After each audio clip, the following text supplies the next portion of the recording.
ये सब आज एमएलसी इलेक्शन की वोटिंग हुई और सेकुलर फ्रंट जो है उसमें किस मुद्दे पर होगी? देखिए, वोट देना तो हमारा जमहूरी हक है और वोट तो हमको देना ही था। हम लोग अव्वल दिन से ही सेकुलर फ्रंट के लोग, हम साथ में तीनों party, Congress party, Samajwadi party और हम इस्लाम पार्टी, हमने ये तय किए थे हमारे लीडर ने कि जो भी शहर के हित में बेहतर हो सकेगा हम उस पर काम करेंगे। आप लोगों ने देखा, हमने एक साथ रह कर एक इत्तेहाद के साथ हम शहर में रहे, शहर छोड़ के हम गए और जो भी फैसला हम लोगों ने लिए शहर के हित में लिए कि आगे इसी मुद्दे पे हमने वोट भी दिए कि आगे हमारे शहर में कैसा बेहतर से बेहतर हो सके, इसी मुद्दे पे हमने वोट दिए। सेकुलर फ्रंट की जानिब से खालिद हाजी ने भी उम्मीदवारी का फॉर्म दाखिल किया था, लेकिन ऐन वक्त पर वो फॉर्म वापस ले लिया गया। इसके पीछे क्या वजह है? देखिए, हमारे लीडर हमेशा से, अव्वल दिन से बोलो या वो घराने ने हमेशा शहर के हक में अच्छे ही फैसले किए हैं, तो ये भी फैसला शहर के हक में बेहतर हो, इसके लिए फॉर्म वापस लिया गया होगा, ऐसा मेरा मानना। और शहर की फिक्र मरूम शेख रशीद खान आवादा घराने को ही है, बाकी किसी और को नहीं। फॉर्म वापस लेने के बाद जो है अलग अलग तरफ से ये बातें भी सामने आई कि कुछ सौदेबाजी हो गई है, इसके लिए फॉर्म वापस लिया गया। इसके बारे में देखिए, अपोजिशन का जो भी इल्ज़ाम लगा रहे उनका काम है इल्ज़ाम लगाना, ये इल्ज़ाम लगते रहते हैं, ऐसा सियासत में होता है। लेकिन शहर देख रहा है, शहर की आवाम देख रही है कि कौन काम कर रहा है, कौन शहर के हक में अच्छे फैसले कर रहा है, ये आवाम देख रही।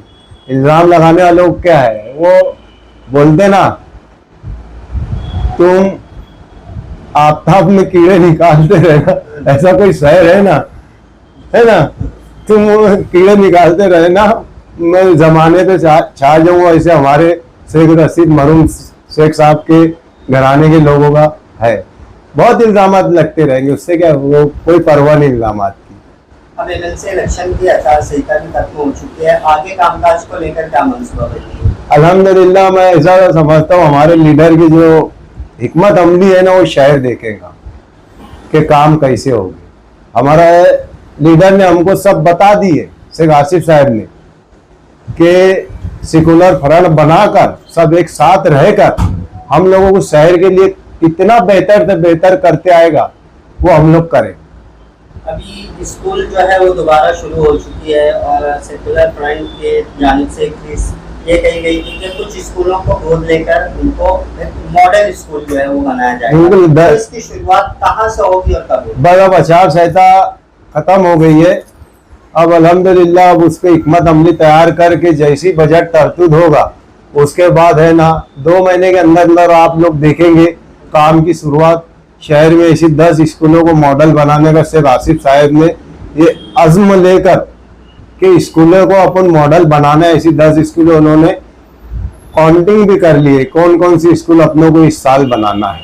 तो इसी तरीके से जितनी भी प्राइमरी उर्दू स्कूलें जो भी प्राइमरी है, हर साल 10 स्कूलों का मॉडल बनाने का काम रहेगा। और एक अभी हम शेख आसिफ साहब से ये भी मशवरा करने वाले हैं कि आज हम लोग जो देख रहे हैं तालीम के बारे में कि प्राइमरी स्कूलों में बच्चों को जो है तो 6 साल की उम्रों से डाला जाता है, और हम ये देख रहे हैं कि अवाम की ऐसी सोच बनी है कि बच्चे को 4 साल की उम्रों से केजी में डाला जाए, और गवर्नमेंट का रूल नहीं है कि प्राइमरी में केजी पढ़ाई जाए। लेकिन हम आसिफ साहब से मशवरा करके हमारे कुछ कॉर्पोरेटर हजरात पे हमारे बातचीत हुई है कि साहब को बोल के अपन ऐसा करेंगे कि प्राइमरी स्कूलों में केजी चालू किया जाए और मानदान पे टीचर लगाए जाए और उसका एक हेड पकड़ा जाए ताकि गरीब के बच्चे भी केजी से तालीम हासिल कर सके। हम लोग ये प्रस्ताव शेख आसिफ साहब के पास रखने वाले हैं, महापुर मैडम नसरीन बानो के पास भी रखने वाले हैं, खालिद हाजी साहब पास भी रखने वाले हैं। हम ये चाहते हैं ना कि गरीब का बच्चा भी अब केजी से शुरुआत करे, होता क्या है, बच्चे की 6 साल की उम्र हो जाती है तो माँ बाप ये सोचते हैं कि 500-1000 रुपये हफ्ता लाने लग गया, जाने तो क्या पढ़ेगा बच्चा, उसको है तो काम धंधे से लगा देते हैं। ऐसा मैं बहुत सारी चीजें देखा, कोई और रच का तार भरने भेज दे रहा है, कोई होटल में पच्चे भेज दे रहा है, कोई ठेला गाड़ी निकालने लगा।